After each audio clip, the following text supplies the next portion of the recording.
प्रभुं प्राणनाथं विभुं विश्वनाथं जगन्नाथनाथं सदानन्दभाजं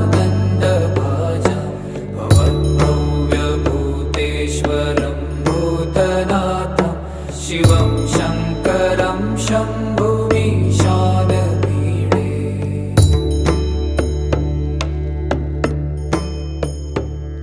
गले रुण्डमालं तनौ सर्पजालं महाकालकालं